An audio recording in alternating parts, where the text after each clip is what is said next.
It was a day like any other, or so I thought. My name is Pierre, and I'd been engaged to Marie for 6 months. Our relationship seemed perfect, and we had big plans for our future together. I had been saving for years to buy our own house, dreaming of a home where we could start our family. That day, I came home earlier than usual from work, tired but happy at the prospect of spending time with Marie. As I entered our apartment, I heard voices coming from the kitchen.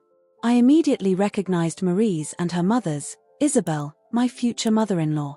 I was about to greet them when something in their conversation made me stop dead in my tracks. "Mom, I'm not sure this is a good idea," Marie said, her voice betraying a certain concern. "Ma chérie, this is the perfect opportunity," Isabelle replied persuasively. "Pierre has saved a small fortune for your future home. But think about it, what's more important? A house you can always buy later, or the wedding of your dreams?" My heart stopped. Were they really talking about my savings? The ones I'd earned so hard over the years? "But Pierre cares so much about this house," Marie protested weakly. "He'll understand," Isabelle insisted. "A wedding is a once-in-a-lifetime event. He'll want you to have the best, I'm sure. And then, think of all the guests, the lavish reception we could throw. It would be the wedding everyone would talk about for years to come." I was flabbergasted. How could they discuss the use of my money like this without even talking to me about it? Anger and disappointment surged through me, but I forced myself to remain silent, to keep listening. "I don't know, Mom," Marie hesitated. "Pierre and I never really talked about a big wedding. We were thinking of something simple." "Simple," exclaimed Isabelle. "My daughter won't marry into simplicity. Listen, we have a golden opportunity here. Pierre won't even know we used the money. We can organize the wedding, and then you can go back to saving for your house. He won't even notice." My blood ran cold through my veins. Not only were they planning to use my savings, they were planning to do it without my knowledge. The betrayal I felt was indescribable. "I'm not comfortable lying to her," Marie murmured. "It's not lying, it's just leaving out certain details for her own good," Isabelle replied in a honeyed tone. "Trust me, darling. When he sees the beautiful wedding we've planned, he'll be so happy he won't even think about this house anymore." I had to restrain myself from bursting into the kitchen and confronting the two women on the spot. Rage bubbled up inside me, mixed with deep sadness. How could Marie, the woman I loved and trusted, even consider such a thing? But a little voice in my head advised me to be careful. If I confronted them now, they might deny it, claim I'd misunderstood. No, I had to be smarter than that. Silently, I left the apartment, careful not to make any noise. Once on the street, I took a deep breath, trying to calm the frantic beating of my heart. What was I to do? Confront Marie? Cancel the wedding on the spot? The idea was tempting, but something was holding me back. I wanted to understand how far they were prepared to go. And above all, I wanted to protect my savings, the fruit of so many years of hard work. That's when I made my decision. I wasn't going to confront them, at least not right away. Instead, I was going to play their game, feign ignorance while protecting my interests. And maybe, in the process, teach them a lesson they wouldn't soon forget. With a heavy heart, but a determined spirit, I headed back to the apartment, ready to play the role of the ignorant, trusting fiancé. When I entered, Marie greeted me with a smile that now seemed fake. "Good evening, my love," she said, kissing me. "How was your day?" I forced a smile onto my face. "All right, darling. What about yours?" As I watched Marie and her mother exchange quick glances, I knew my life had taken an unexpected turn. What was to come would undoubtedly be difficult, but I was ready for the challenge. This shocking discovery would change the course of my life, but I wasn't going to let it stop me. On the contrary, I was going to use this situation to reveal the true nature of the people around me. And perhaps, in the end, this experience would make me stronger and wiser. In the months that followed this shocking revelation, I engaged in a veritable game of emotional chess. Every day was a challenge, where I had to juggle my desire to confront Marie and her mother, and the need to maintain appearances in order to carry out my plan. The first step was to secure my savings. One morning, on the pretext of an urgent errand, I went to the bank. With my heart pounding, I opened a new account under an assumed name, with the help of a lawyer friend who had advised me on the legality of the move.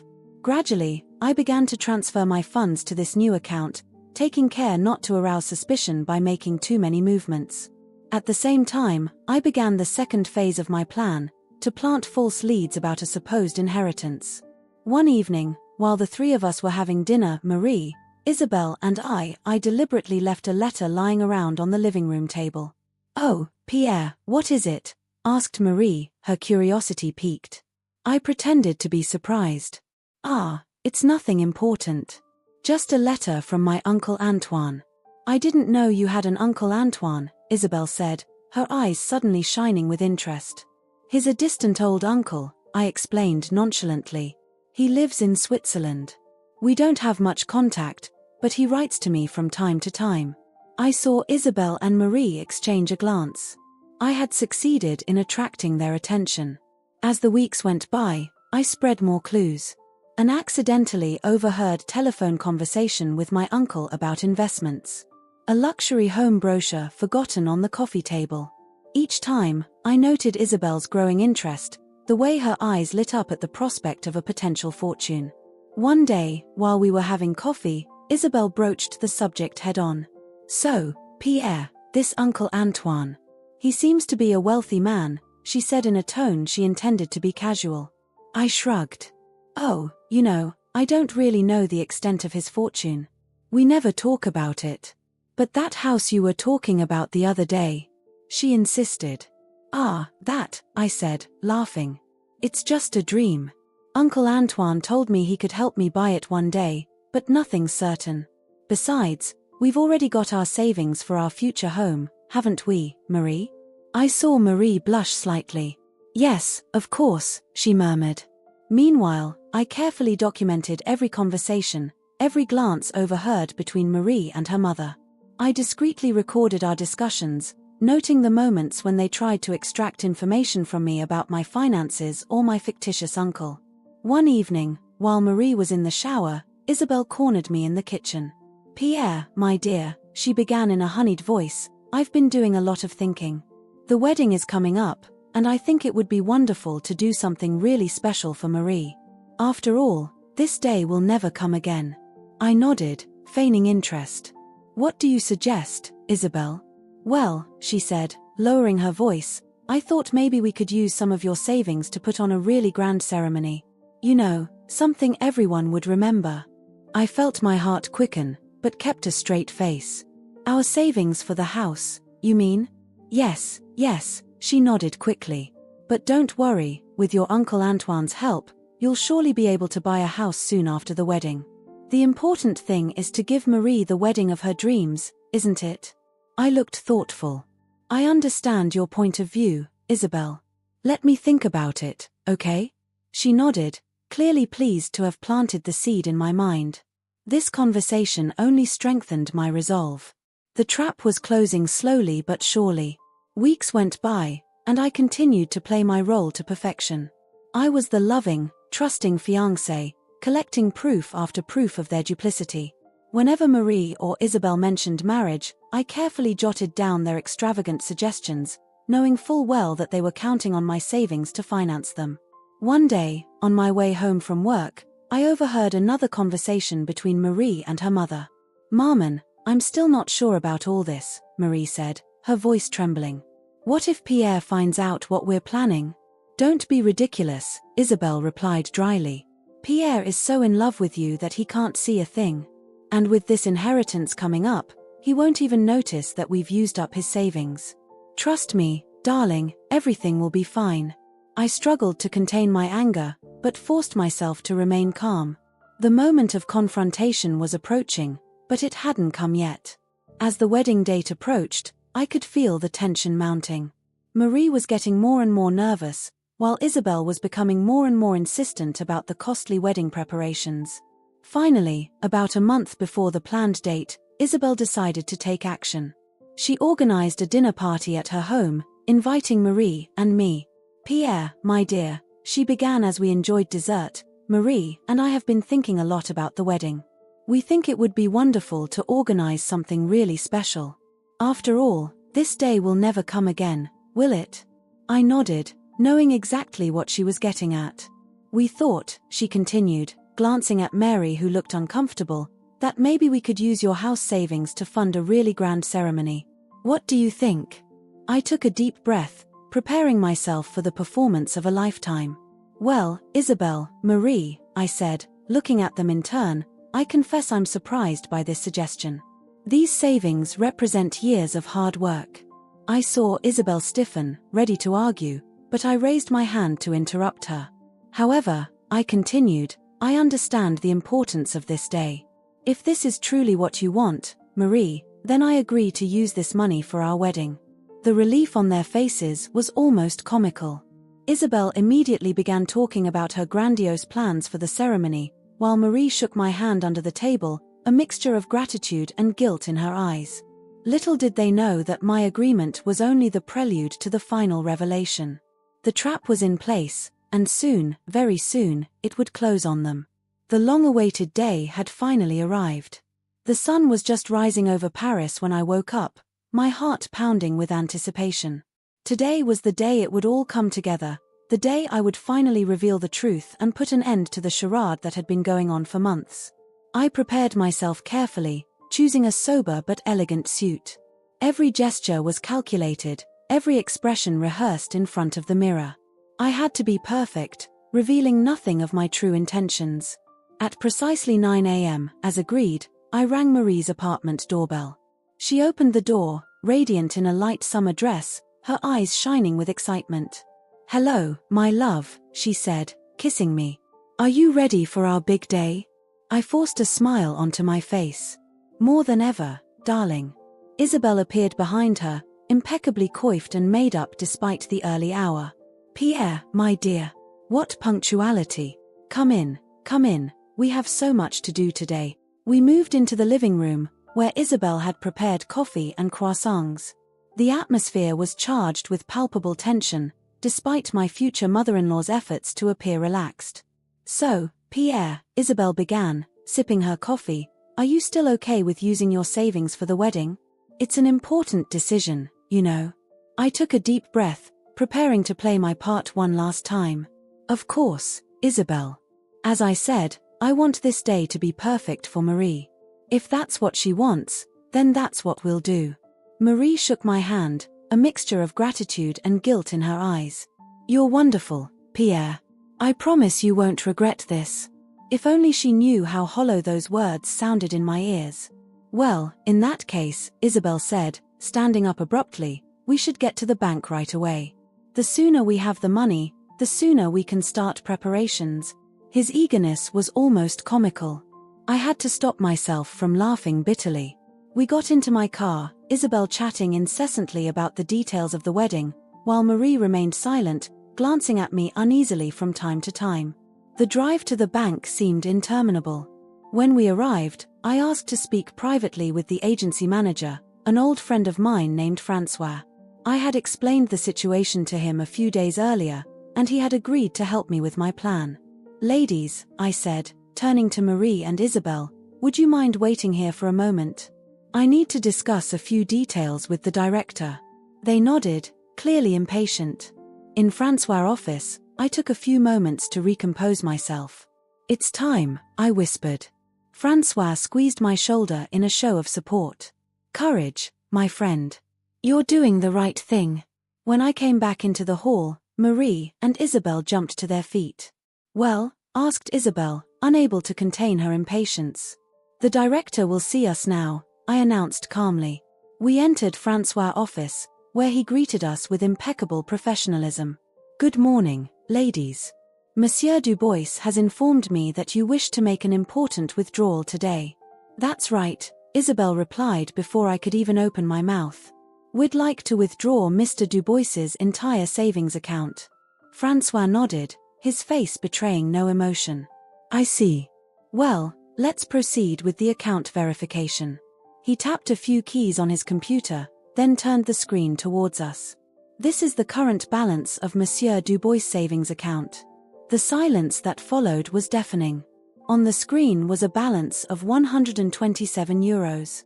"There must be a mistake," stammered Isabel, her face turning from red to white in a matter of seconds. Pierre, tell him there's a mistake. I put on my most innocent air. A mistake? I don't understand, Isabel. This is the balance of my account. Marie turned to me, her eyes wide with panic. Pierre, it's not possible. Your savings. The house. That's when I decided to drop the bomb.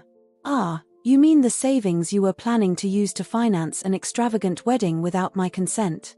The shock on their faces was indescribable.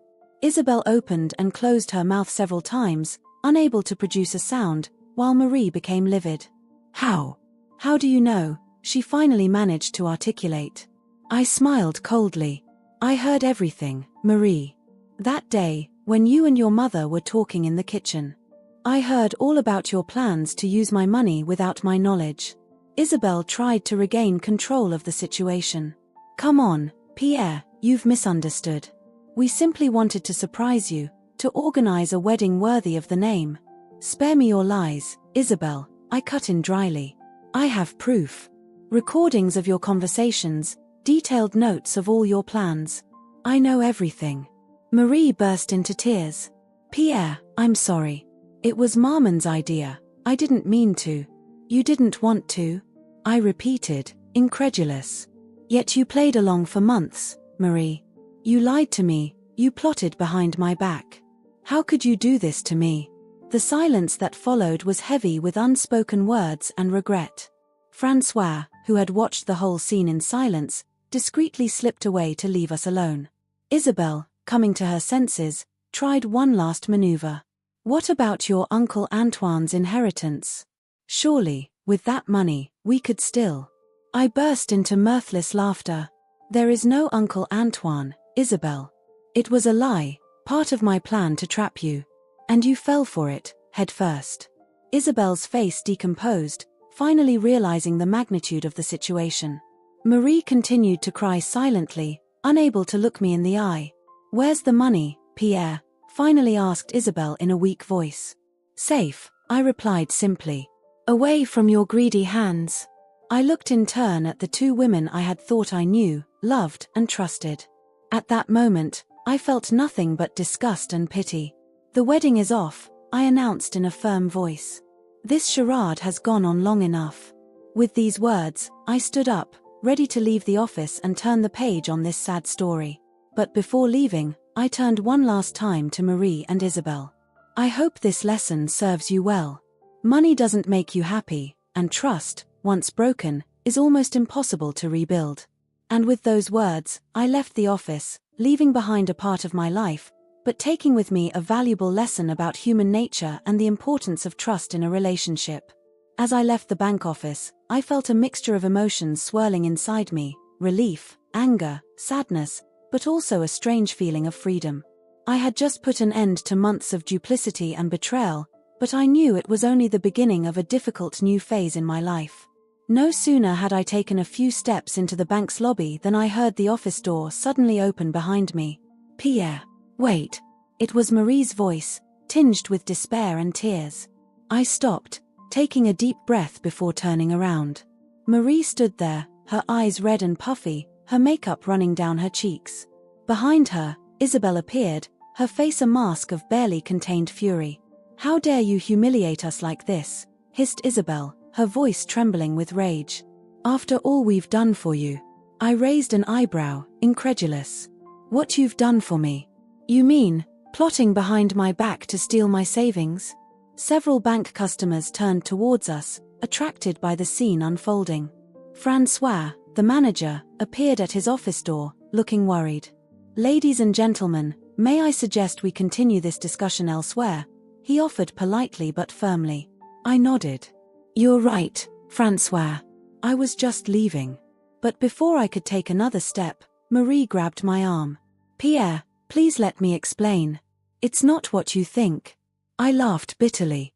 You didn't. Then explain it to me, Marie. Explain to me how this isn't exactly what I think it is. She opened her mouth to speak, but no sound came out. Tears flowed freely down her face. Let's get out of here, I finally said, not wanting to create any more of a scene in the bank. The three of us went outside, the atmosphere charged with palpable tension. Once on the street, Isabel resumed her attacks. "You're nothing but a manipulator, Pierre," she spat. "Making us believe in this inheritance, spying on us. Who are you really?" I felt anger welling up inside me. "Who am I? I'm the man your daughter was supposed to marry. The man whose life savings you were willing to steal to satisfy your whims. And you dare to call me manipulative?" Marie tried to intervene. "Pierre, please listen to me. I know we've done wrong, but misbehaved." I cut in. "Marie, you betrayed my trust. You plotted with your mother to use the money I'd been saving for years for our future. How can you justify this?" "Love justifies everything," interjected Isabel. "My daughter deserved the best wedding possible, and you were too cheap to give it to her." I shook my head, stunned by her audacity. "Love justifies deceit. Does love justify stealing? What world do you live in, Isabel?" "A world where a mother would do anything for her daughter's happiness," she retorted, chin raised in defiance. "Even if it means destroying his relationship. Breaking the trust that is the very foundation of a marriage?" I asked, incredulous. Marie, who had remained silent during this exchange, finally spoke up. "Pierre, I know what we did was unforgivable. But I really do love you.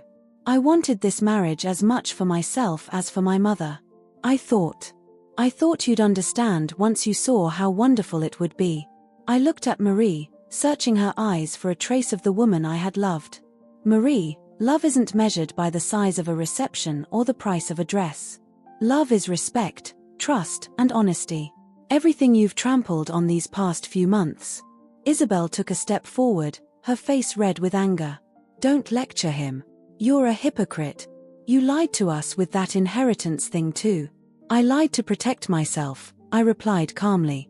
"To protect what I had worked so hard to build. It doesn't compare to what you've done." "And now, what are you going to do?" asked Isabel, a wry smile on her lips. "Report us to the police? Take us to court?" I shook my head. "No, Isabel. I'm not going to do any of that. I'm simply going to leave and rebuild my life away from you too." Marie let out a sob. "Pierre, I beg you, don't do this. We can work things out, start again." I looked at Marie, feeling my heart squeeze in spite of myself. Part of me wanted to believe her, wanted to give her a second chance. But I knew it was impossible. "Marie, how could I ever trust you again? How could I ever build a life with someone who could betray me like that?" "But you love me," she whispered, her eyes full of hope. "Yes, I loved you," I replied softly. "But love isn't enough. You also need respect, honesty, trust. And you destroyed all that." Isabel, seeing that the situation was getting out of hand, tried one last maneuver.